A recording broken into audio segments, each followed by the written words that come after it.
I was all like, we should get some chips to go with that. And then my fiance was all, we can't serve potato chips without talking to one of those tater chip doctors. And I said, all right, but I'm just gonna go ahead and buy some barbecue chips. And then... Let me just stop you right there. Do not serve barbecue chips. Here we go again. You know, that's just what Alex said. Something about micro something? Yes, they have a transfer of micromonoids approaching the theoretical maximum. Huh? They get all over your fingers. That's true. That's true, but... Barbecue chips violate the first and second principles of flavor materialization theory. Flavor what? Flavor is a powerful force underlying many human interactions. Now, consider a chip like barbecue. You're eating them and you agree on something. You move to shake hands, but you realize your fingers are, so you don't shake hands. You see, now this sours the encounter just a little.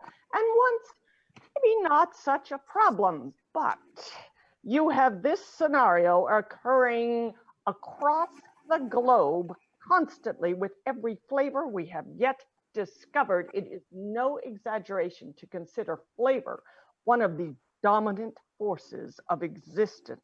But what about the second principle then?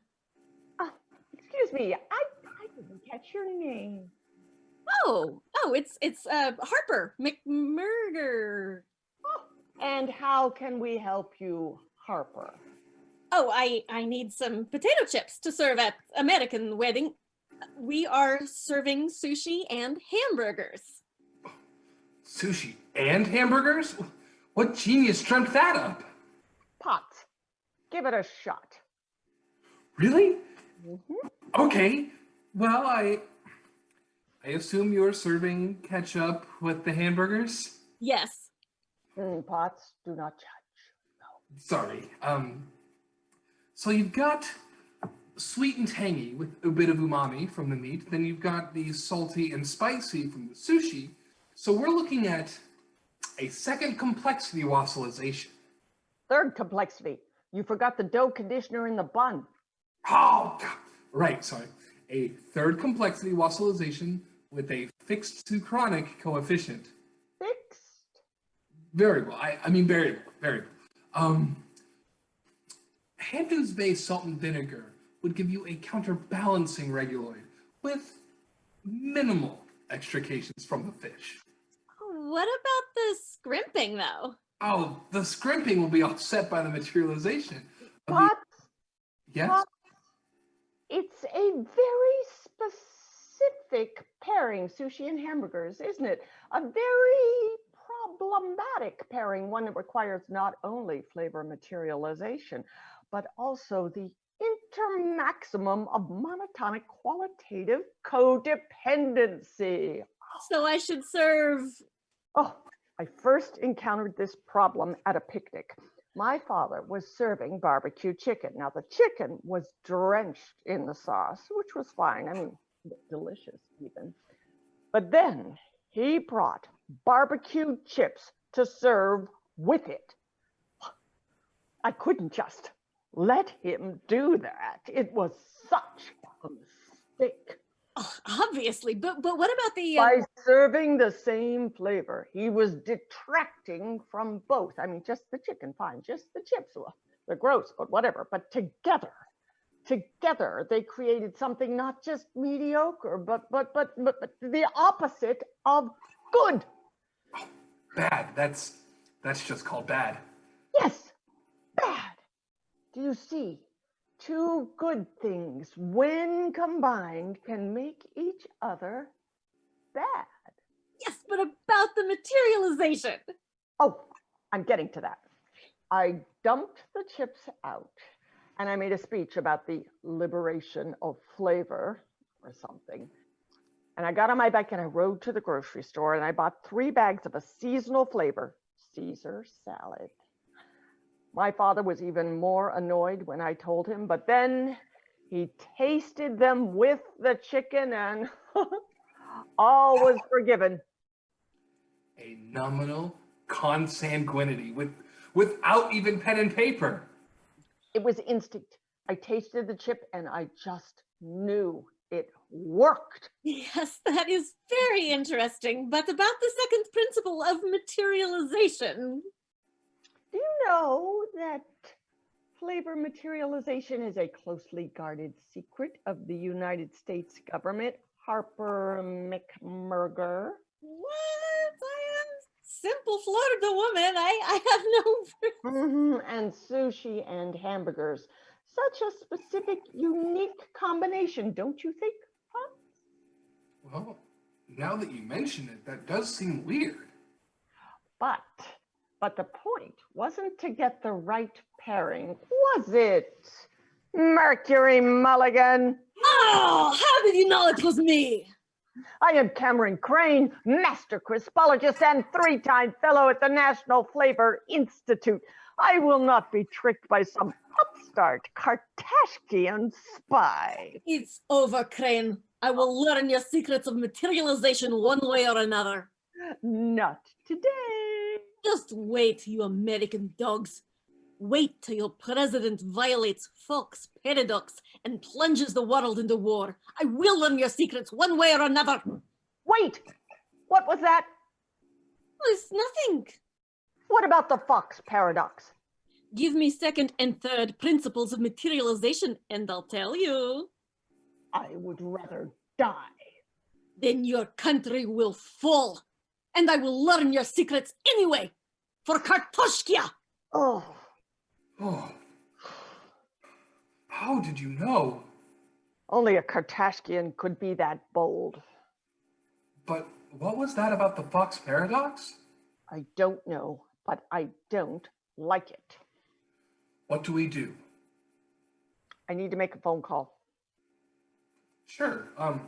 Well, out of curiosity, what would you have paired? With sushi and hamburgers? Oh, Goliath Foods black pepper, owing to the disodium trichloride metamagnesium, of course! So simple. Like, how do you do it? Oh, it's nothing. It's what I do. Hello, this is Cameron Craine, and I need to speak to the president.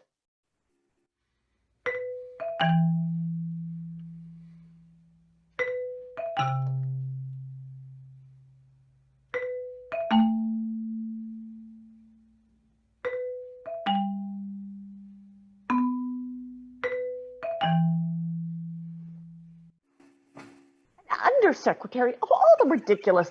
An undersecretary is going to call me back. It's like the administration is willfully ignorant. Well, while we're waiting, I was running some tests and I was hoping I could run the results by you. Go ahead. Okay.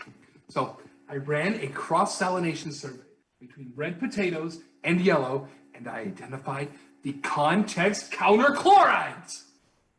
Why?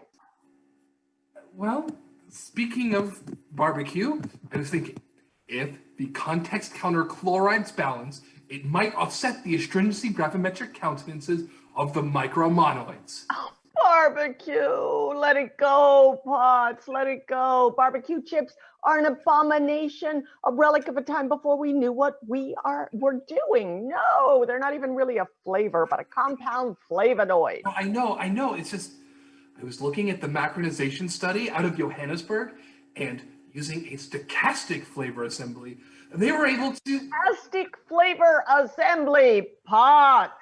You need to focus on the fundamentals. The basis of crispology isn't up for debate. Fundamentals. You can fool around when you have a few publications under your belt. What about Rule 7? Try something better, try something different, even if you know better. The rules are still bound by the underlying theory. Math is math. I know. You're right. This is Undersecretary of Event Planning, Jessie Swanson. I understand that you have a question for me. I need to speak to the president. It's a matter of national security. I understand you have a crispology question, and I'm happy to try and answer that for you. A crispology question. Do you know who I am? Sorry, do I have the wrong number? I am Cameron Craine. I am a master crispologist and 3-time fellow at the National Flavor Institute. Oh, did you say Cameron Craine? You mean the Cameron Craine? That book on, the 10 rules for pairing potato chips that won all those awards and who goes on national talk shows and podcasts? Yes, that is me. And I need to speak to the president. Of course, as Undersecretary of Event Planning, crispology issues are my responsibility, and I am happy to try and address whatever concerns you may have. State dinner with Korzatkowski. What are you serving? That is classified. We don't have time for this. Hamburgers and fries and potato chips, salted potato chips. Tonight. You are serving this tonight? You can't do that. Why didn't you ask me? Fries and chips? What in all the hells? Now, just a second. Did you even consult with a crispologist? Yes, all the proper protocols were followed. I have the records right here. The menu was created with consultation from crispologist Byron McIntosh. Byron McIntosh? He's a total hack. I can't believe what... Not now, Potts, not now. I know this doesn't seem like a big deal, but it is. You cannot do this. It will be a total disaster. Why? The Fox Paradox? Hello? Potts! But he's right. The Fox Paradox is one of the basic building blocks of crispology. You know, I'm really more of a pretzel person myself. Gods help us. Well, maybe summarize for me. All right. And how much theoretical salinography do you know? As Undersecretary of Event Planning, I'm well versed in requisite science and mathematics. We do not have time for this. You should have called me. Well, we consulted a crispologist. All of the protocols were followed. The Fox Paradox. Either explain this to me or stop wasting my time. Okay. Chips and fries. Think of it like trying to mix ice and water. Now, they are essentially the same thing, right? Only in different factorization, different forms. Like ice water. Exactly. Now, it is not a perfect metaphor, but consider what would happen if you served ice with water. People's water would get colder. Yes, yes, so you understand. Oh. You don't like cold water. No, dilution. Okay, elemental companionship, reinforced negation. Oh, in English, please. It becomes one thing. Not ice and water, but ice water. Ice melts, water cools, they each give up something and become something different. You do not want that. If you serve chips alongside fries, both will become unappetizing. I mean, it's just a dinner though, isn't it? Just a dinner? Magnification of particular properties? Hello? What my apprentice is trying to say is that the disorder introduced by such a calamitous decision will reverberate throughout history. A guess, grimace, a scowl, a quizzical rump, even the impression made by people off of the street. It's calamitous enough, but if the affected are the heads of state of warring nations, it is no exaggeration to say that the course of history will be changed by such ignorance, and not favorably.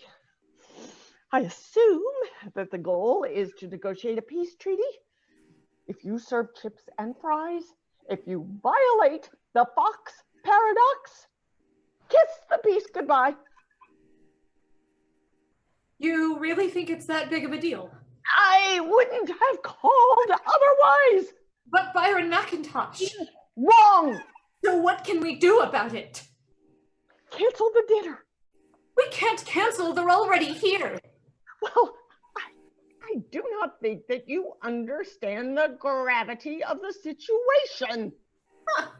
Well, I don't think you understand. We can't cancel. It would be a scandal. The president has been bragging about this dinner. If we cancel, they'll probably declare war anyway.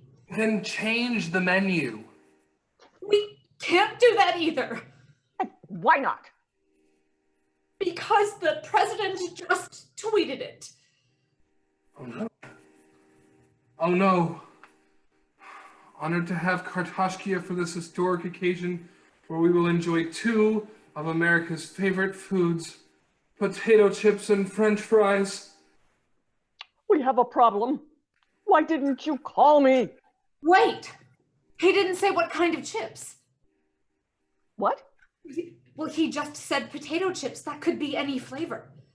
The flavor doesn't matter. The Fox paradox, remember? Oh, but that's your thing, right? You find the perfect flavor, so find it. I can hold the preparations for a time. Figure out what kind of flavor won't cause an eruption of war and save the world. It is not a matter of flavor. It's an elemental constant. I don't understand all that stuff. What I do understand is that your country needs you. You say you're the best crystallologist in the world, right? Well, this is your chance to prove it. Okay. We'll figure it out. You have 3 hours. Did you just agree to take that job? Seems like it. But this will ruin you. You can't pair any chip in a meal with fries. That's like the first thing you taught me. Trust science, rule number 5. You heard her. The fate of the future is at stake. We have to try. If you fail, this will ruin you. Your reputation, everything. You'll lose everything you've worked for, everything we've worked for. Well then, we just better not fail. We carry on, Potts. We carry on.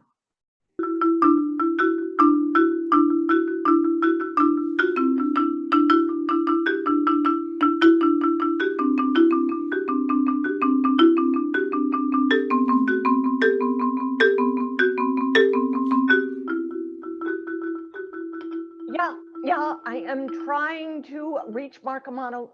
Yes, I will hold. He's not going to take your call. That was a long time ago. That was 3 weeks ago.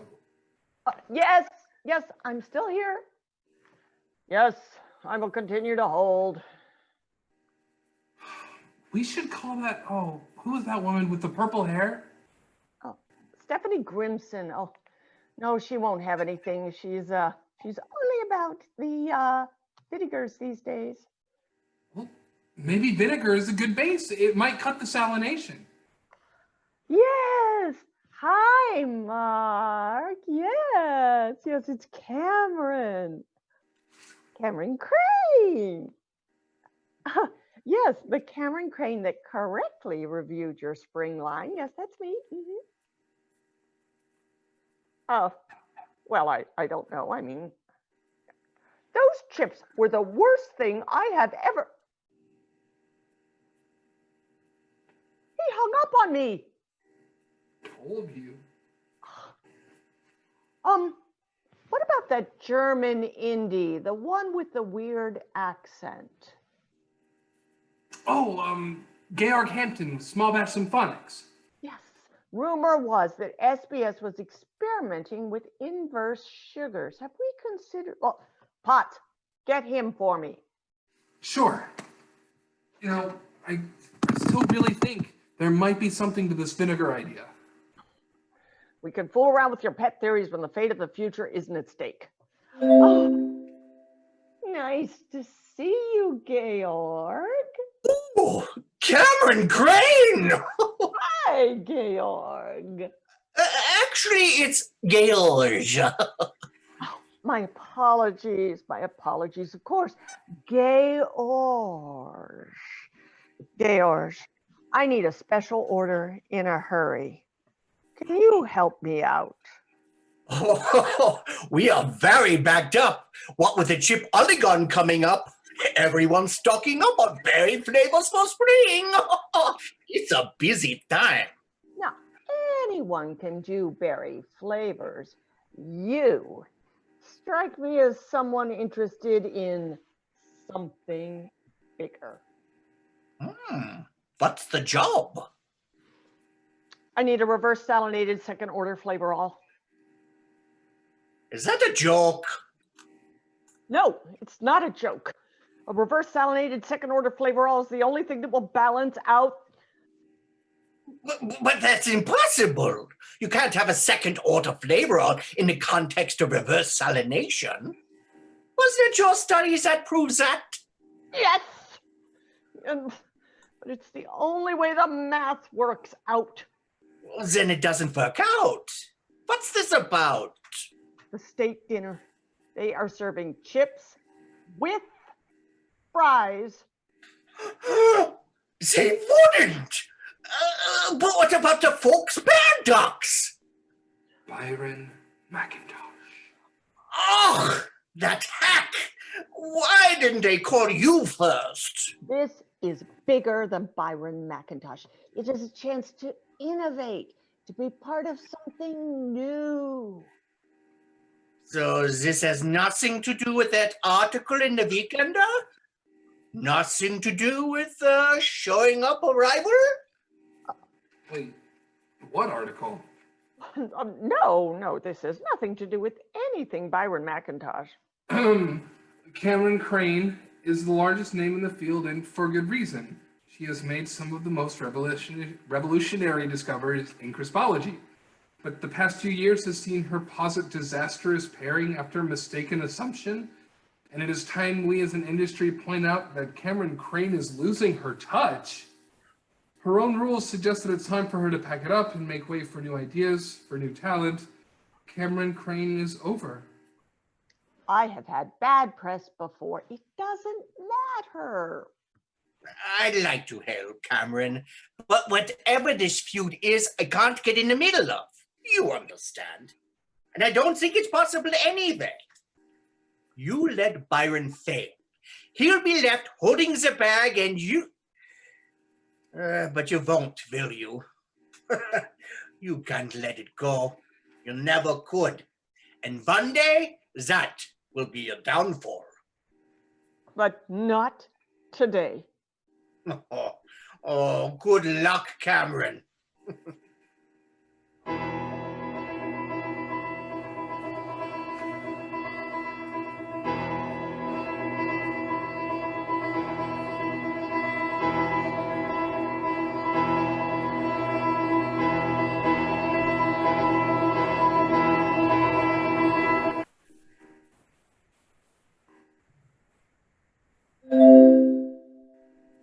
I've spoken with the president. He insisted that chips and fries were important, something about America's greatest assets, and I suggested that we could call it a joke, but honestly, I think that he's rather taken with the idea. So that's what I know. What's the latest? Is there any progress? We've called around. No respectable chipper will take the job. They have too much to lose if they fail. We'll have to make them ourselves. We don't have the equipment. We need an exochrometer, a manganesiometer. We don't have the time. We don't even know if it's possible. Damn it, Potts! We are out of options. Oh, well, I can get you a manganese. I can have one of those delivered. No, it won't be enough. Do it. How soon? I can have it there within the hour. Well, how can I help? I have to do this myself. But I can help. No, Potts, no. I have to do this alone.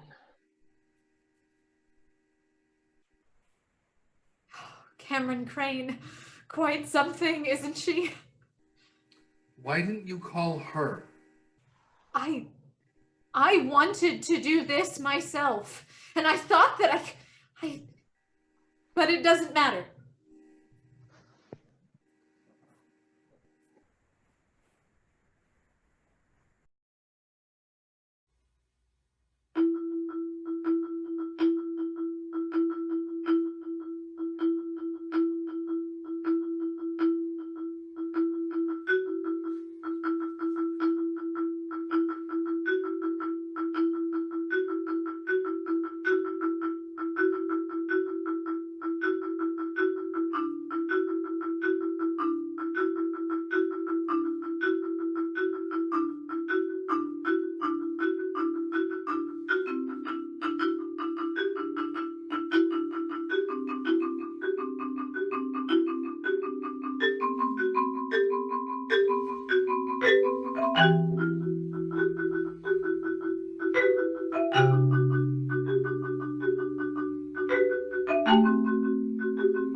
We are out of time.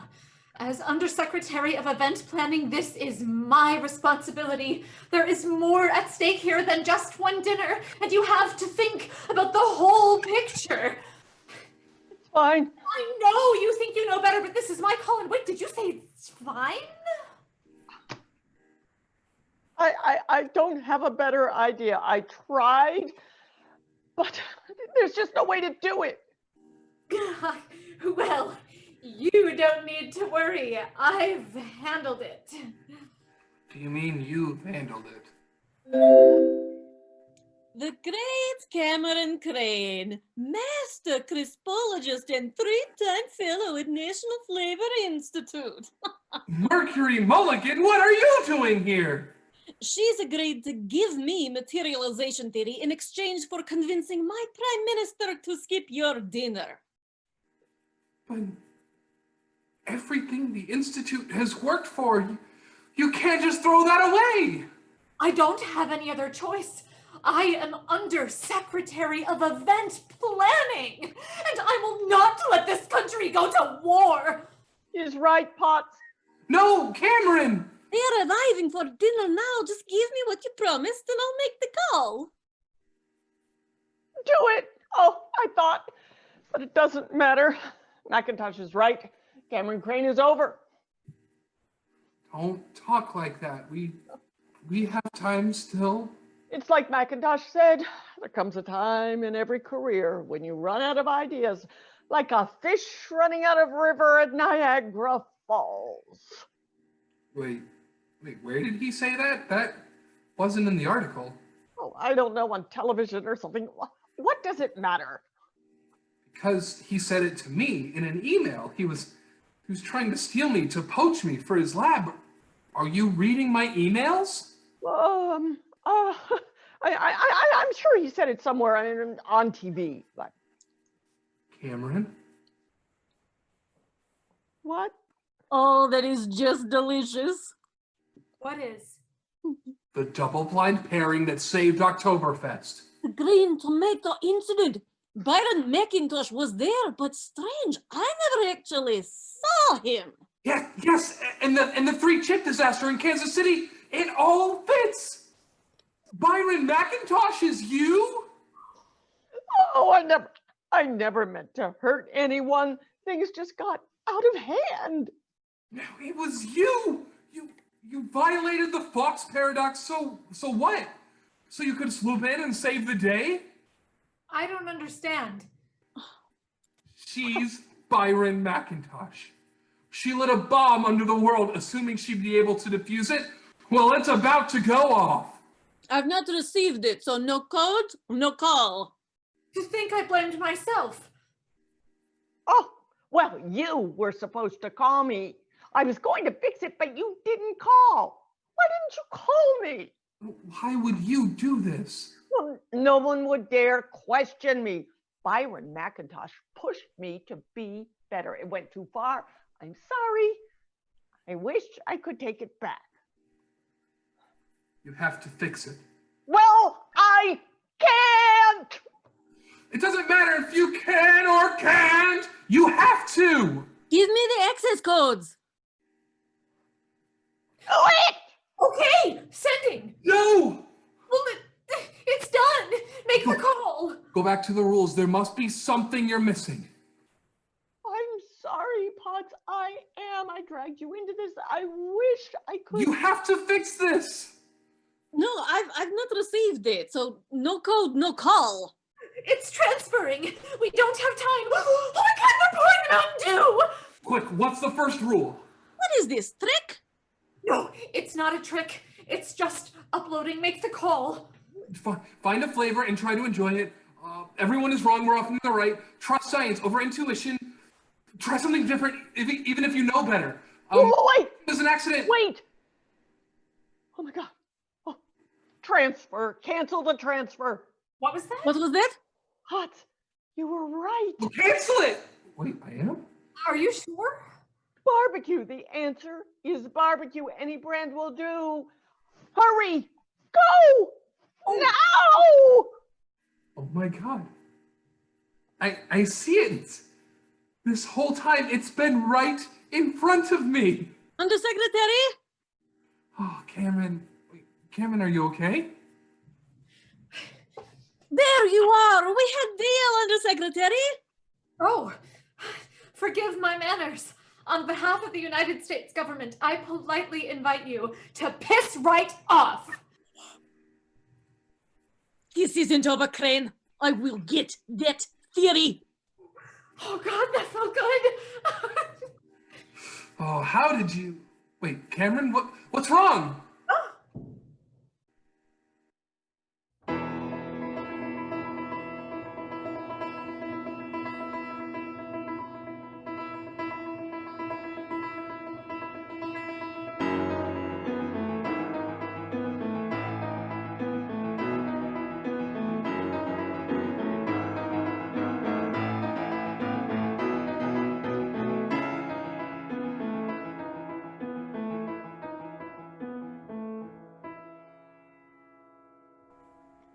Oh, vinegar. You know it's what you need. I don't have to like it.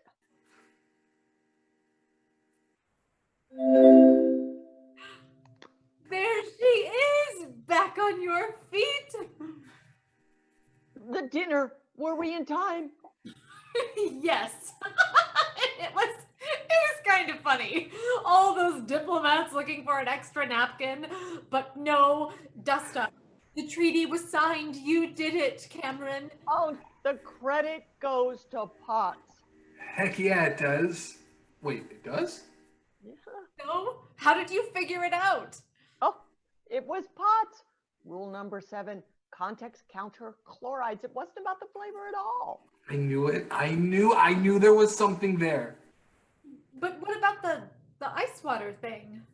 Oh, well, dilution didn't apply because in this case, the chips functioned as a third factorial solenoid, or in this context, a second order flavorol. Second order flavorals, it's going to found an entire new branch of cosmology. We need to publish, we need to apply for grants. And I think I know the perfect person to lead the research. You'll be great.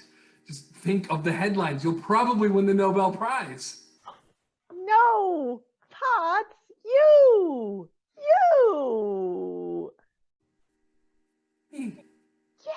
Yes, I have been doing this for far too long.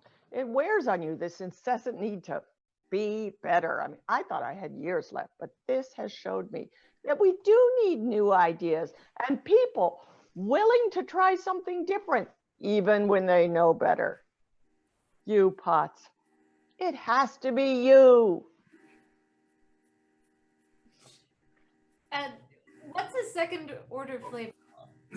It's been a theoretical impossibility for years. It's a chip that takes on properties of a non-chip because it's sorry. Oh, no, go on, explain. I think I'm gonna go. Thanks. I won't let you down. I know. Carry on, Potts. Well, anyway, so it would be like if there was a glass of water that functioned more like sand or something, and if you had water that was like sand, well, suddenly you can combine it in ways that you couldn't before. It becomes something completely new. It's going to open up a lot of doors. A lot of doors.